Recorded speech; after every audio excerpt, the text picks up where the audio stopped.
Colosenses, capítulo 1. Pablo, elegido por la voluntad divina para ser enviado de Cristo Jesús, y su compañero Timoteo, saludan a los fieles seguidores de Cristo que residen en Colosas. Les desean la gracia y la paz que provienen de Dios, su Padre. Constantemente agradecen a Dios, el Padre de su Señor Jesucristo, por ellos, ya que han escuchado sobre su firme fe en Cristo Jesús y el amor que sienten por todos los creyentes. Esto surge de la esperanza que tienen reservada en el cielo, esperanza que conocieron a través del mensaje verdadero del Evangelio. Este mensaje se ha extendido por todo el mundo, creciendo y dando fruto, y también ha tenido un impacto similar entre ellos desde el día en que escucharon y comprendieron la verdadera gracia de Dios. Aprendieron sobre esto a través de Epafras, un amado compañero de servicio, un fiel ministro de Cristo que trabaja en su nombre. Él les ha informado del amor que demuestran, inspirado por el Espíritu. Desde el momento en que recibieron esta noticia, no han dejado de orar por ellos, pidiendo que sean llenos del conocimiento de la voluntad divina, con toda sabiduría y entendimiento espiritual. Esto les permitirá vivir de una manera digna del Señor, agradándole en todo, produciendo frutos en cada buena obra y creciendo en el conocimiento de Dios. También oran para que sean fortalecidos con todo el poder que proviene de la gloriosa fuerza divina, para que puedan perseverar y ser pacientes en toda circunstancia. Con alegría, agradecen al Padre que los ha hecho merecedores de participar en la herencia de los santos en la luz. Él los ha rescatado del dominio de la oscuridad y los ha trasladado al reino de su Hijo amado, en quien tienen redención y el perdón de sus pecados. Cristo es la imagen del Dios invisible, el primero de toda la creación, porque en Él fueron creadas todas las cosas, tanto en el cielo como en la tierra, visibles e invisibles, ya sean tronos, dominios, principados o autoridades. Todo fue creado por medio de Él y para Él.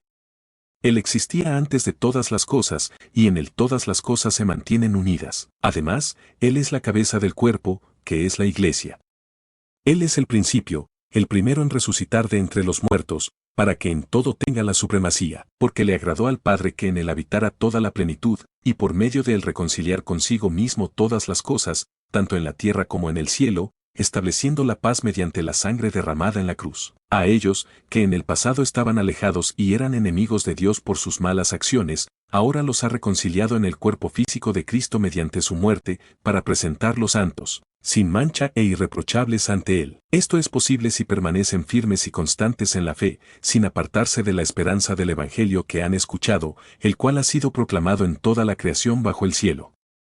Pablo ha sido designado ministro de este Evangelio. Pablo se alegra en los sufrimientos que soporta por ellos, y completa en su propio cuerpo lo que falta de las aflicciones de Cristo a favor de su cuerpo, que es la Iglesia. Ha sido hecho ministro de esta Iglesia según el encargo divino que Dios le dio para el beneficio de ellos, para llevar a plenitud la palabra de Dios, el misterio que había permanecido oculto durante siglos y generaciones, pero que ahora ha sido revelado a sus santos. A estos santos, Dios ha querido dar a conocer las riquezas de la gloria de este misterio entre las naciones, el cual es, Cristo en ustedes, la esperanza de gloria. A Cristo proclaman, amonestando y enseñando a todos con toda sabiduría, para presentar a cada persona perfecta en Cristo Jesús. Con este fin trabaja Pablo, luchando con la fuerza de Cristo, que actúa poderosamente en él. Capítulo 2. Pablo desea que sepan cuán grande es su preocupación por ellos, por los de la Odisea y por todos aquellos que no lo han conocido personalmente. Su anhelo es que, unidos en amor, sus corazones sean fortalecidos para que alcancen la plena riqueza de la certeza de entendimiento, y así conozcan el misterio de Dios, que es Cristo mismo. En él se encuentran ocultos todos los tesoros de la sabiduría y del conocimiento. Pablo les advierte esto para que nadie los engañe con argumentos persuasivos y falsos. Aunque está ausente en el cuerpo, en espíritu se encuentra con ellos, alegrándose al ver su buen orden y la firmeza de su fe en Cristo. Por lo tanto, de la misma manera que recibieron a Cristo Jesús el Señor, así deben andar en Él, arraigados y edificados sobre Él, y confirmados en la fe, tal como fueron enseñados, abundando en acciones de gracias. Deben tener cuidado de que nadie los lleve cautivos por medio de filosofías y vanas sutilezas, que se basan en tradiciones humanas y en los principios elementales del mundo, y no en Cristo. Porque en él habita corporalmente toda la plenitud de la deidad, y ustedes están completos en él, quien es la cabeza de todo principado y autoridad. En él también fueron circuncidados con una circuncisión no hecha por manos humanas, al despojarse del cuerpo pecaminoso mediante la circuncisión que proviene de Cristo. Fueron sepultados con él en el bautismo, y también resucitaron con él mediante la fe en el poder de Dios, quien lo levantó de entre los muertos. Cuando estaban muertos en sus pecados y en la incircuncisión de su carne, Dios les dio vida juntamente con Cristo, perdonando todos sus pecados.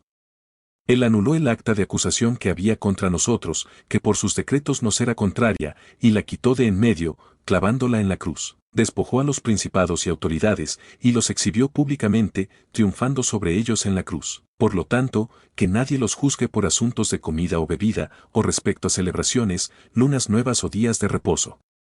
Todas estas cosas son solo una sombra de lo que está por venir. La realidad pertenece a Cristo. Que nadie los prive de su premio, fingiendo humildad y culto a los ángeles, haciendo alarde de lo que ha visto, vanamente hinchado por su mente carnal, y no aferrándose a la cabeza, de la cual todo el cuerpo, nutrido y unido por coyunturas y ligamentos, crece con el crecimiento que da Dios. Dado que su muerte con Cristo los separó de los principios elementales del mundo, ¿por qué, como si aún vivieran en el mundo, se someten a reglas como no uses, ni gustes, ni toques?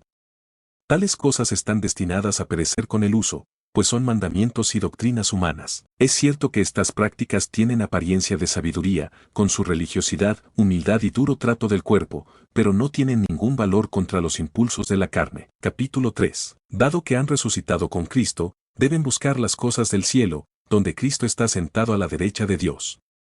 Deben enfocar sus pensamientos en las cosas del cielo, no en las de la tierra, porque han muerto a su antigua manera de vivir, y su nueva vida está escondida con Cristo en Dios. Cuando Cristo, quien es su vida, se manifieste, entonces también ustedes serán manifestados con Él en gloria. Por lo tanto, deben hacer morir todo lo que es terrenal en ustedes, la inmoralidad sexual, la impureza, las pasiones desordenadas, los malos deseos y la avaricia, que es idolatría. Es por estas cosas que la ira de Dios viene sobre los que se rebelan contra Él. En el pasado, ustedes también vivieron así, cuando su vida estaba centrada en estas cosas. Pero ahora, deben abandonar todas estas cosas, la ira, el enojo, la malicia, la calumnia y las palabras obscenas que salen de su boca. No se mientan los unos a los otros, ya que se han despojado de su vieja naturaleza con sus prácticas y se han vestido de la nueva naturaleza, que se renueva continuamente para alcanzar un pleno conocimiento, conforme a la imagen de aquel que la creó. En esta nueva naturaleza, no hay distinción entre griego ni judío, circunciso ni incircunciso, bárbaro ni escita, esclavo ni libre, sino que Cristo es todo y está en todos. Como pueblo escogido de Dios, santos y amados, deben vestirse de profunda compasión, de bondad, de humildad, de mansedumbre y de paciencia. Deben soportarse los unos a los otros y perdonarse mutuamente si alguno tiene queja contra otro. De la misma manera que el Señor los perdonó, así también deben perdonarse ustedes. Y sobre todas estas virtudes, vístanse de amor, que es el vínculo perfecto de unidad. Que la paz de Cristo gobierne en sus corazones, ya que a ella fueron llamados en un solo cuerpo, y sean agradecidos. Que la palabra de Cristo habite ricamente en ustedes, enseñándose y aconsejándose unos a otros con toda sabiduría, con salmos, himnos y canciones espirituales, cantando a Dios con gratitud en sus corazones. Y todo lo que hagan, de palabra o de hecho, háganlo en el nombre del Señor Jesús, dando gracias a Dios Padre por medio de Él. Esposas, estén sujetas a sus esposos, como corresponde en el Señor. Esposos, amen a sus esposas y no sean ásperos con ellas. Hijos, obedezcan a sus padres en todo, porque esto agrada al Señor. Padres, no exasperen a sus hijos, para que no se desanimen. Siervos, obedezcan en todo a sus amos terrenales, no solo cuando los están mirando, como quienes buscan agradar a los hombres, sino con sinceridad de corazón, temiendo a Dios. Hagan todo lo que hagan de todo corazón, como para el Señor y no para los hombres, sabiendo que del Señor recibirán la herencia como recompensa. Es a Cristo, el Señor, a quien sirven. Quien comete injusticia recibirá su merecido, porque para Dios no hay favoritismos. Capítulo 4. Traten a sus siervos con justicia y equidad, sabiendo que ustedes también tienen un amo en el cielo. Dedíquense a la oración, manteniéndose alerta y dando gracias.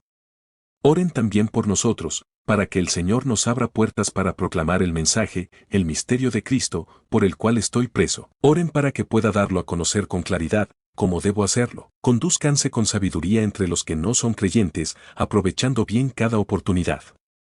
Que su conversación sea siempre amena y llena de gracia, para que sepan cómo responder a cada persona. Tíquico les informará sobre todo lo que me concierne. Es un hermano amado, fiel colaborador y compañero de servicio en el Señor. Lo envío para que conozcan nuestra situación y para que los anime. Lo envío junto con Onésimo, un hermano fiel y amado, que es uno de ustedes. Ellos les contarán todo lo que está sucediendo aquí. Aristarco, mi compañero de prisión, les envía saludos, al igual que Marcos, el primo de Bernabé, ya recibieron instrucciones sobre él, si los visita, recíbanlo bien, y Jesús, llamado Justo. Estos son los únicos judíos que trabajan conmigo por el reino de Dios, y me han dado mucho ánimo. Epafras, que es uno de ustedes, les envía saludos. Siempre ora fervientemente por ustedes, para que se mantengan firmes, maduros y completamente comprometidos con la voluntad de Dios. Puedo dar fe de lo mucho que se preocupa por ustedes, por los de la Odisea y por los de Hierápolis. Lucas, el querido médico, y demás les envían saludos. Saluden a los hermanos de la Odisea, especialmente a Ninfa y a la iglesia que se reúne en su casa. Cuando esta carta se haya leído entre ustedes, asegúrense de que también se lea en la iglesia de la Odisea, y ustedes lean la carta que viene de la Odisea. Díganle a Arquipo, asegúrate de cumplir el ministerio que recibiste del Señor. Esta es mi despedida, escrita de mi puño y letra, Pablo. Acuérdense de que estoy en prisión, que la gracia esté con ustedes. Primera carta a los Tesalonicenses, capítulo 1. Pablo, junto con Silas y Timoteo, escribe a la iglesia de Tesalónica, que pertenece a Dios Padre y al Señor Jesucristo, deseándoles gracia y paz. Siempre damos gracias a Dios por ustedes, mencionándolos en nuestras oraciones.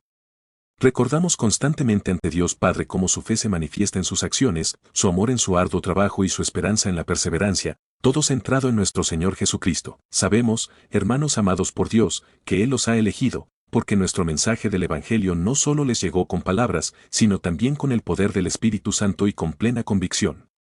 Ustedes saben cómo nos comportamos entre ustedes para su beneficio. Ustedes siguieron nuestro ejemplo y el del Señor, recibiendo la palabra en medio de grandes dificultades, pero con la alegría que da el Espíritu Santo. De esta manera, se convirtieron en un modelo para todos los creyentes en Macedonia y Acaya, porque la palabra del Señor ha resonado desde ustedes, no solo en Macedonia y Acaya, sino que su fe en Dios se ha extendido por todas partes, hasta el punto de que no necesitamos decir nada más. Otros mismos cuentan cómo nos recibieron y cómo se apartaron de los ídolos para servir al Dios vivo y verdadero, y para esperar la venida de su Hijo desde el cielo, Jesús, a quien resucitó de entre los muertos, y quien nos libra de la ira venidera. Capítulo 2. Hermanos, saben que nuestra visita no fue vacía. Sufrimos en Filipos, pero Dios nos dio valor para anunciar el Evangelio pese al conflicto. Nuestra exhortación fue sincera, aprobada por Dios, buscando agradarle, no a hombres. Nunca usamos lisonjas ni avaricia, Dios es testigo. No buscamos gloria humana, aunque podíamos ser carga como apóstoles. Fuimos tiernos, como nodriza que cuida hijos. Los amamos tanto que dimos nuestras vidas, no solo el Evangelio. Recuerdan nuestro trabajo arduo, predicando sin ser gravosos. Ustedes y Dios son testigos de nuestra conducta santa entre creyentes. Fuimos como Padre, exhortando a vivir digno de Dios, quien llama al reino y gloria. Damos gracias a Dios, pues aceptaron la palabra como divina, no humana, activa en creyentes. Imitaron iglesias en Judea, sufriendo como ellos de compatriotas. Mataron a Jesús y profetas, nos persiguieron, desagradando a Dios, oponiéndose a salvación de gentiles. Colman pecados, la ira viene sobre ellos. Apartados brevemente, buscamos verlos personalmente. Quisimos ir, pero Satanás impidió. ¿Son ustedes nuestra esperanza, gozo y corona ante Jesús? Son nuestra gloria y gozo. Capítulo 3. Ante la imposibilidad de seguir soportando la preocupación, consideramos oportuno quedarnos solos en Atenas. Decidimos enviar a Timoteo, nuestro hermano y colaborador en la difusión del Evangelio de Cristo, con el fin de fortalecerlos y animarlos en su fe. Esto lo hicimos para que ninguno de ustedes se viera perturbado por las tribulaciones que enfrentan, ya que ustedes mismos saben que hemos sido destinados a pasar por tales pruebas. De hecho, cuando aún estábamos con ustedes, les advertimos que sufriríamos tribulaciones, y como bien saben, así ha sucedido. Debido a esta constante inquietud, y al no poder soportar más la incertidumbre, envié a Timoteo para obtener noticias sobre su fe, temiendo que el tentador los hubiera puesto a prueba y que nuestro arduo trabajo entre ustedes resultara inútil. Afortunadamente, Timoteo ha regresado de su visita y nos ha traído excelentes noticias sobre su fe y su amor. Nos ha informado que siempre guardan gratos recuerdos de nosotros y que desean vernos, al igual que nosotros anhelamos verlos. Por lo tanto, hermanos, hemos encontrado consuelo en su fe, la cual nos ha dado fuerzas en medio de nuestras necesidades y aflicciones. Ahora sentimos que vivimos realmente, sabiendo que permanecen firmes en el Señor. ¿Cómo podríamos expresar suficiente gratitud a Dios por ustedes, por toda la alegría que sentimos ante nuestro Dios debido a su fidelidad? Día y noche elevamos fervientes súplicas para poder verlos personalmente y completar lo que aún falta en su fe. Rogamos a Dios nuestro Padre, junto con nuestro Señor Jesús, que nos abra el camino para encontrarnos con ustedes. Que el Señor los haga crecer y abundar en amor mutuo y hacia todos, tal como nosotros los amamos. Que esto fortalezca sus corazones, manteniéndolos irreprensibles en santidad ante Dios nuestro Padre, cuando nuestro Señor Jesús regrese con todos sus santos. Capítulo 4. Hermanos, con gran afecto y en el nombre del Señor Jesús, les suplicamos y les instamos a que continúen viviendo de la manera que les enseñamos, buscando siempre agradar a Dios. Sabemos que ya están siguiendo este camino, pero los animamos a que avancen y progresen aún más en su vida de fe. Recuerden las instrucciones que les transmitimos directamente del Señor Jesús. La voluntad de Dios para ustedes es clara, su santificación. Esto implica que se aparten de toda conducta sexual inmoral. Que cada uno de ustedes aprenda a controlar su propio cuerpo con pureza y honor, evitando las pasiones desenfrenadas que caracterizan a aquellos que no conocen a Dios. En este asunto, nadie debe abusar o engañar a su hermano, porque el Señor es quien toma venganza de todas estas acciones, como ya les hemos advertido. Dios no nos ha llamado a vivir en impureza, sino a la santidad. Por lo tanto, quien rechaza estas enseñanzas no está rechazando a un simple hombre, sino a Dios mismo, quien les concede su Espíritu Santo. En cuanto al amor fraternal, no es necesario que les escribamos mucho, ya que Dios mismo les ha enseñado a amarse los unos a los otros. De hecho, están demostrando este amor hacia todos los hermanos en toda Macedonia. Sin embargo, los exhortamos, hermanos, a que sigan creciendo y abundando en este amor. Aspiren a vivir en paz, a ocuparse de sus propios asuntos y a trabajar con sus manos, tal como les hemos ordenado. De esta manera, su conducta será digna de respeto ante los que no son creyentes y no dependerán de nadie para sus necesidades. Hermanos, queremos que estén informados sobre aquellos que han fallecido, para que no se entristezcan como los que no tienen esperanza. Porque si creemos que Jesús murió y resucitó, de la misma manera Dios traerá con Jesús a aquellos que han fallecido en él. Les transmitimos esta enseñanza basada en la palabra del Señor. Nosotros, los que estemos vivos cuando el Señor regrese, no precederemos a los que ya han fallecido. Porque el Señor mismo descenderá del cielo con un grito de mando, con la voz de un arcángel y con el sonido de la trompeta de Dios, y los que murieron en Cristo resucitarán primero. Luego, nosotros, los que estemos vivos y hayamos quedado, seremos arrebatados junto con ellos en las nubes, para encontrarnos con el Señor en el aire, y así, estaremos siempre con el Señor. Por lo tanto, confórtense y anímense mutuamente con estas palabras de esperanza. Capítulo 5. Hermanos, en cuanto a los tiempos y momentos específicos, no es necesario que les escribamos detalladamente. Ustedes mismos saben perfectamente que el día del Señor vendrá de manera inesperada, como un ladrón en la noche. Cuando la gente proclame paz y seguridad, entonces la destrucción caerá sobre ellos repentinamente, como los dolores de parto sobre una mujer, y no habrá escapatoria. Pero ustedes, hermanos, no viven en la oscuridad, para que ese día los sorprenda desprevenidos. Todos ustedes son hijos de la luz, hijos del día. No pertenecemos a la noche ni a la oscuridad. Por lo tanto, no nos dejemos llevar por el sueño como otros, sino mantengámonos alerta y sobrios. Los que duermen, duermen de noche, y los que se emborrachan, lo hacen de noche. Pero nosotros, que pertenecemos al día, seamos sobrios, revistiéndonos con la coraza de la fe y el amor, y con el casco de la esperanza de la salvación. Dios no nos ha destinado a sufrir su ira, sino a alcanzar la salvación mediante nuestro Señor Jesucristo, quien murió por nosotros para que, estemos despiertos o dormidos, vivamos junto a Él. Por lo tanto, anímense y edifíquense mutuamente, como ya lo están haciendo. Les rogamos, hermanos, que reconozcan a aquellos que trabajan arduamente entre ustedes, que los guían en el Señor y que les imparten enseñanza. Ténganlos en alta estima y ámenlos por la labor que realizan. Vivan en paz los unos con los otros. Hermanos, también les exhortamos a que adviertan a los que viven desordenadamente, a que alienten a los que están desanimados, a que apoyen a los débiles y a que sean pacientes con todos. Asegúrense de que nadie devuelva mal por mal, sino que procuren siempre hacer el bien los unos a los otros y a todos en general. Manténganse siempre alegres. Oren constantemente. Den gracias en toda circunstancia, porque esta es la voluntad de Dios para ustedes en Cristo Jesús. No apaguen el Espíritu Santo. No desprecien las profecías, más bien, examinen todo cuidadosamente y retengan lo que es bueno.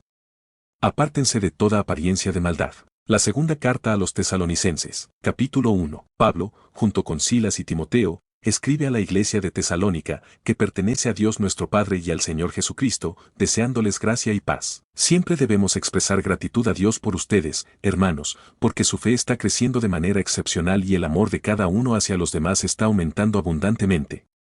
Nos sentimos orgullosos de ustedes en las iglesias de Dios, debido a su perseverancia y fe en medio de todas las persecuciones y aflicciones que están soportando. Esto demuestra claramente el justo juicio de Dios, para que sean considerados dignos del reino de Dios, por el cual también están sufriendo.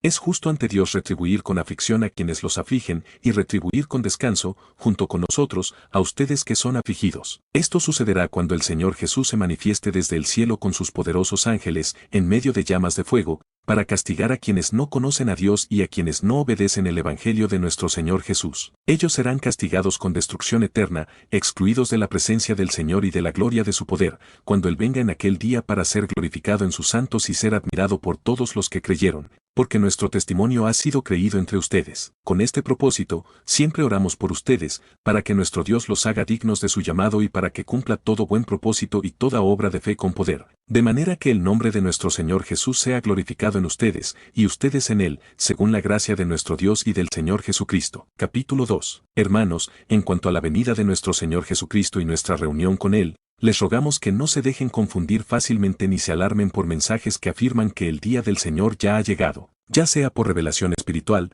palabra hablada o carta supuestamente nuestra. No permitan que nadie los engañe, porque ese día no vendrá sin que antes ocurra una gran rebelión y se manifieste el hombre de maldad, el hijo de destrucción. Este se opondrá y se exaltará a sí mismo por encima de todo lo que se llama Dios o es objeto de adoración, llegando incluso a sentarse en el templo de Dios, haciéndose pasar por Dios. ¿Acaso no recuerdan que les advertí de esto cuando aún estaba con ustedes? Ahora saben qué es lo que impide que este hombre de maldad se manifieste completamente, para que sea revelado en el momento oportuno.